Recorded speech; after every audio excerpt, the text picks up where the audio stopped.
Allen Iverson set to join us, Hall of Famer, member of the 75th anniversary team, joins us on behalf of PointsBet.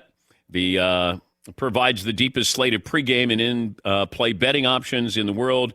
He's been an ambassador since the brand's launch in 2019. We'll talk about your tattoos coming up in a moment, but thanks for joining us, AI. It's been a while.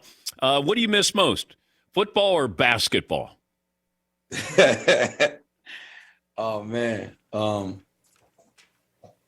It's been, I don't know, I got a chance to, really play basketball the way I wanted to. So I would say football, definitely. But what do you miss? Like, I think you've said you would have been a better football player than basketball player. Why do you feel that way? First of all, it was just my first love. It was the first game that I fell in love with. And I just feel like my versatility, being able to play so many different positions and having, I think more of an impact on the game because I was able to play on both sides of the ball. I wonder if you were born like 15 years too soon. Like if you were coming up now, do you think you would stay with football or try to do both? I would have definitely tried to do both. Just from the love that I have for basketball and that I've had for basketball since Michael Jordan gave me the vision.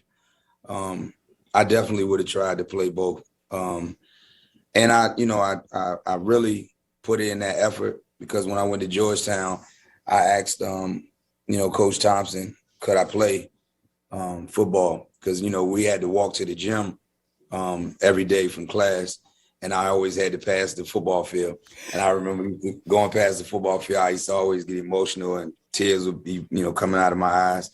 And, because I had missed the game so much. And one day I just built up enough courage to ask him, could I play? And I don't think I can, with the language, I don't think I can say what he said. But I never thought about playing again. I knew it wasn't going to happen. But it made you that emotional.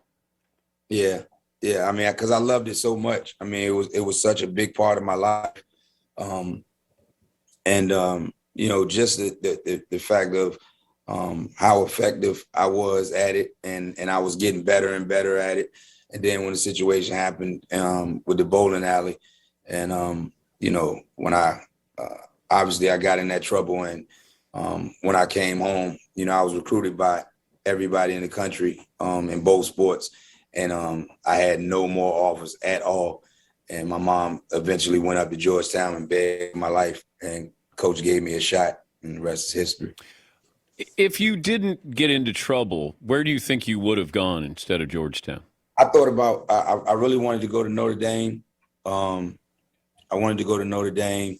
And then Joe Smith went to Maryland. So I thought about Maryland to play with him.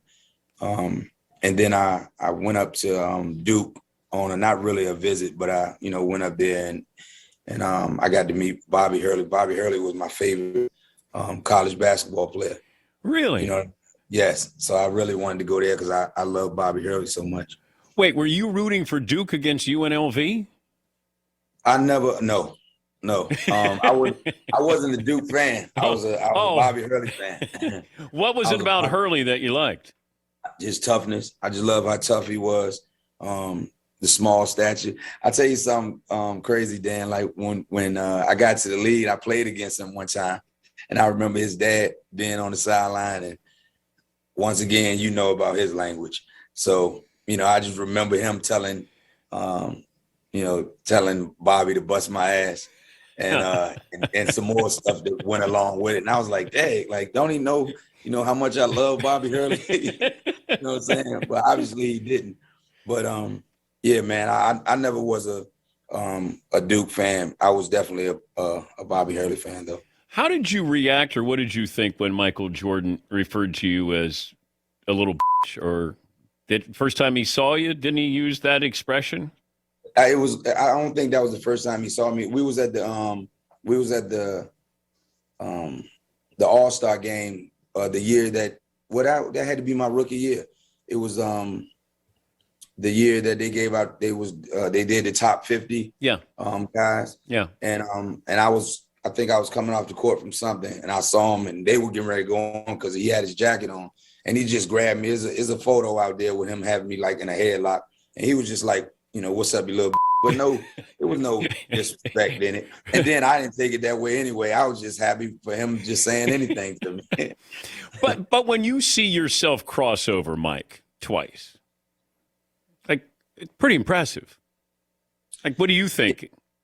I mean, it was against, it was against Black Jesus. And I always told my friends growing up, that if I ever got an opportunity to try my move on the best that ever played the game, that I would. And, it was just a moment. It just happened. And, I backed them up and I did it. And I really didn't know the significance of it when it first happened, because I was just into the game, just playing the game. But then in the aftermath of everything, seeing it all on ESPN and, all on the news and everybody talk about it, I was like, oh, yeah, I really did something. But, thinking back on it, I had got guys way worse than that, but it was just the fact that it was him. You know what I mean? And the crazy part about it is he still almost blocked it. I know. That's the testament of how tough he was and how great he was. But he didn't say anything to you, did he, after you did it? No. He didn't say nothing to me until years later. I went to, because I live in Charlotte, so I went to a Hornets game. And, me and him were, I guess it was an area in the back where, he chilled at halftime. And he had me back there and we were just talking. And I just kept telling him how much I loved him and how much he meant to my life and my career. And, telling him I wouldn't have had that vision of playing basketball if it wasn't for him. And he was like, you don't love me that much. You wouldn't have crossed me like that. And we laughed about it. But what's crazy with him is I get around him. I've been around him so many times, since the first time I met him. And I still get like nervous. I still, just fidgety around him all the time, because I love him so much. And, he's still like, when I see him, he don't look real. He's like, he got some type of a glow about him or something, an aura. You know what I mean? He just don't seem, he's the only person in my life that I've ever met and he don't look human to me. But there has to be these younger players that look up to you the way you looked up to Jordan. That's one of the greatest feelings in the world, especially with me being here with my All-American game, with my classic. And, the way they look at me, the way I have their attention when I'm talking. And it's just, it makes me feel like, okay, this how you was, or this how you are with him. And it's just a great feeling to see that, guys grew up off of me and, love me the way I love him. It's just a blessing. Allen, can you hold on? I got a few more questions I want to ask, including the famous press conference when you said we're talking about practice. We're back with Allen Iverson here on the Dan Patrick Show right after this. Allen Iverson, kind enough to stay with us here for a few more minutes, joining us on behalf of PointsBet, which prides itself on speed and ease, the ease of using it, the deepest slate of pregame and in-play betting options in the world. And he's been an ambassador since the brand's launch in 2019. Allen Iverson rejoins us. So what are you doing with PointsBet? Anything they ask me to do. Definitely. You know what I mean? We have a great relationship. It's been a couple years now. And it's just a great partnership. I don't do a whole lot of betting on games. My friends do that. They're into it. They do it damn near every day. And I just thought. Do they ask you for advice though? Nah. They just they just use me for who I am. They use you for tickets and things like that. I mean, just like everybody else do. You know what I mean? I'm surprised that this many years later after playing that I'm still irrelevant and popular. Well, you were ahead of your time. I must have did something right out there. But you're an iconic figure. It's almost like Randy Moss in football. Like you were ahead of your time. That's a great compliment, by the way. Yeah. Thank you. But when you had the tattoos and how people viewed you, and now everybody's got tattoos. Right. But at the time, did you feel like you were kind of on an island that it was just? Yes. That's a great question. And because I kind of took the ass whipping for it, Dan. You know what I mean? And it's kind of bittersweet because back then I was so young, I was 21 years old, and I didn't understand. I was basically just dressing like the guys from, my neighborhood that I, grew up with, so it was natural to me. And then with the tattoos, it was basically like, I always wanted them, but I just couldn't afford them. And then once I, could afford them, then that's why I just went overboard with it, because, all of my tattoos mean something. And then with the hair, like would go on the road and guys would mess my hair up when I go to the barbershop. So I thought like, man, if I can just get it cornrowed, then I don't have to worry about, guys messing my hair up on the road. So that's how that happened. You know what I mean? So, with the dress code and all that, I was hurt by it. I didn't understand it or whatever. And, now you see guys wearing whatever they want and looking the way they want. And, I know it's had a lot to do with me, getting the dress code changed. But, it's a good feeling now to see guys express themselves the way they, want to. Because when you look at the game, everybody don't play the same. So why would everybody look the same? Why would everybody dress the same? You got all these guys in suits. When I grew up, I never went to the park with a suit on to play basketball. You know what I mean? So, the only time that I wore suits was to church and to a funeral. So, David Stern said everybody thinks this is the Allen Iverson rule. He said, right. It's really Steve Nash, that he had a problem with how Steve Nash dressed when he went to the press conference as well. So, just to let you know, that's the commissioner telling me, because I referenced the Allen Iverson dress code. He goes, Steve Nash, I had a problem with how Steve Nash dressed at press conferences. Learn something new every day. I did not know that. Yeah. You know what I mean? And God bless him. I mean, me and him became so close, you know what I mean? Especially after my career was over. You know what I mean? The latter part of my career and towards the end, you know what I mean? I got a great relationship with him. And I'm glad, that it ended up being that way before he passed. May he rest in peace. What's your best tattoo? My kids. Okay. My kids. My chest. You didn't get a Michael Jordan tattoo? No, I love him to death. If you had money when you're growing up, would you have gotten a Michael Jordan tattoo? Maybe when I was maybe when I was a little kid. Yeah. You know what I mean? But I knew that would probably be something super corny. I wouldn't have did that. I love him, but not that much. What do you see when you see John Morant? I see greatness. I see greatness. I see a once in a lifetime talent. I see a lot of myself in him as far as the fearlessness. Him being a competitor, him just being a killer that could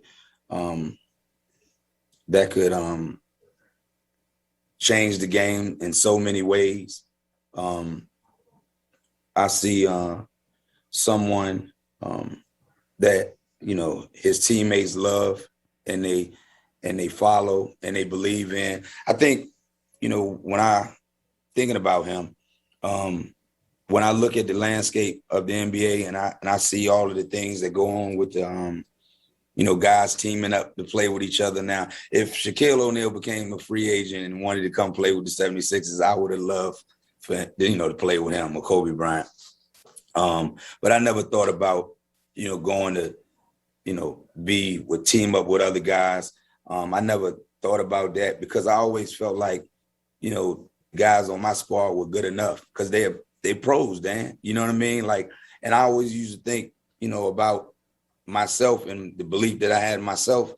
And I thought, well, damn, if you put me with 4 other professionals on the basketball court, then we can't be beat. You know what I'm saying? And I used to always, like, the best feeling that I had as a basketball player throughout my career was the fact that my teammates felt like if they had me in the foxhole with them, that we would have a chance to win against anybody. And I feel like that's how Ja teammates feel about him. As long as we got him, we could win. But could you have changed your style to preserve have a little bit more longevity? Because you attacked. And Right. and at some point, like Dwayne Wade attacked and then stopped attacking as much. Michael Jordan stopped attacking him. Could you have changed? And do you think Josh should be concerned about that attacking all the time? I don't. I think if he tried to alter his game, he wouldn't be him. He wouldn't be the guy that he is today. And I don't have too many regrets. I think probably the only regret that I have in my career is that I didn't listen to Coach Brown earlier. You know what I mean? If I was able to take constructive criticism a lot better and understood that it was constructive criticism and not him just getting on me just because he wanted the same thing that I wanted, you know what I mean? And that was to win. And if I would have let him polish me a lot earlier, I think it would have made me better and it would have made us better. And one more thing, I think me being someone that didn't like to lift weights, I kind of regret that because I think how much better could I have been if I would have been a lot stronger? You know what I mean? I remember a time with Billy King, we had a new strength and conditioning coach, and Billy King introduced me to him. And I was like, why would you introduce me? We're not gonna have any type of relationship. I didn't like to lift weights because I thought they were too heavy. But looking back on it, But you didn't like to practice either, though, Alan. Man, that was so off, and that was something that bothered me a lot because I think the way kids look up to me, and the way guys, even guys in the league, look up to me, I didn't never want them to think that wasn't important. And that wasn't the message that I was sending. You know what I mean? There was just that press conference, and they just kept asking me about the same thing, and I got fed up. And it was just one of those days that I didn't want to talk about that. I was there. The press conference was to tell my fans in Philly that I wasn't getting traded. That was what it was about. I just met with Coach and Billy King, and they kept asking me about practice, and I just got frustrated.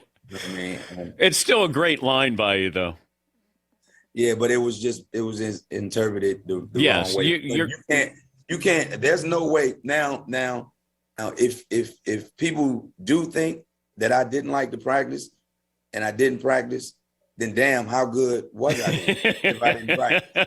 I couldn't accomplish the things that I've done without practicing. No way. You should do one of those NFTs of that press conference where you're saying, we're talking about practice. Yeah. And you can make some money off that. Very lucrative. Yes, it is. Very lucrative. I was there at game one when you played the Lakers in the finals, and you went off. And I'm thinking, can Philadelphia win 4 games? I didn't think you guys could win 4 games against that talent. But what did you think? Would you have 48 against? Yeah, I definitely thought that we could win. When we won game 1, we had game 2. I think Derek hit a big shot on me at the end. I think I didn't get over a screen, or I was trying to help or something, and he hit a big shot. But we had him in game 2 as well. But all in all, they were a better team. I mean, may rest in peace and God bless him. Kobe Bryant, he didn't destroy us. You know what I mean? Like he had in the regular season. Shaquille O'Neal beat us. And everybody talked about Dikembe having a great series, but Shaq averaged like 30-something and 15. Yeah. And we tried and we couldn't deal with them. But all in all, ultimately, they were just a better team than us. They just, they had the talent, obviously, and, they were just a better team at the end of the day. What's it like standing next to Shaq? You ever stood next to a tree? A big tree. You know what I mean? But that's a tree that moves, AI. That moves and look and will run into you. Not a stationary tree that you have to run into. No, that will run into you. But I be around them now, and it amazes me. Like I used to actually go in here and have him contest my shots, like I must have been out of my mind. That aggressive, you know what I mean, to go in there with him in it. If you could give me one season right now, would you play for the Nets or the Lakers? You had to pick between those two. The Nets and the Lakers with the squad they have right now? Yeah. Let me see. Was Kyrie was considered a two guard this year, right? Yeah. He was considered a two? Yeah. I don't know. I would rather whatever team that I could have played the two. Well, you know what I mean? I think with the Lakers, Russ obviously would have been he would have been the point. It would have been the point, and then I could be off the ball and I could guard the point guard. He could guard two guard, being how big he is, and then LeBron could have played the three. So I think I would probably fit better with the Lakers, you know, being that, you know, Kyrie is being as great as he is, and we would have just been too small of a backcourt to try to match up with people. Could LeBron ever surpass Michael Jordan as the best player, in your opinion? I would never put anybody before him. I mean, you know, obviously for, you know, personal reasons, because, you know, what he means so much to me and what he meant so much to me in my life, in my career. And then I just think, you know, he's the greatest player to ever play. I think LeBron James is the greatest all-around player, you know, that ever played the game. I mean, he's definitely on the Mount Rushmore of basketball, you know, but definitely, you know, him, LeBron, Mike, Kobe, LeBron, Shaquille, and Steph are definitely my all-time favorite. It's great to talk to you. Hope you're doing well. Could you play 10 minutes a night? Like if somebody needed you tonight, could you play 10? No, I probably can go. I probably can play 10 minutes, but they'll have to be in 1 minute stretches. I don't have to win for that no more, Dan. I'll be 46 in a minute. I mean, 47. I know. I'm 46 years old, and in June I'll be 47. So I don't even think about that no more. I get tired shooting jump shots now, man. Good luck as the brand ambassador there for PointsBet, and great to catch up with you again. Thank you. Thank you, man. Thank you, man. Big fan, and thanks for having me, man. I appreciate you.